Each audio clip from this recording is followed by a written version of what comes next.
சுலபமான முறையில் ஒரு தோசை செய்திருக்கிறேன். ரொம்ப டேஸ்டாக இருக்கும்.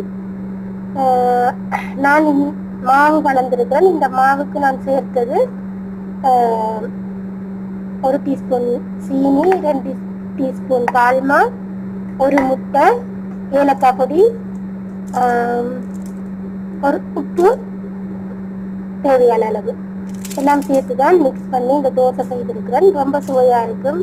நாங்கள் ஜாமோட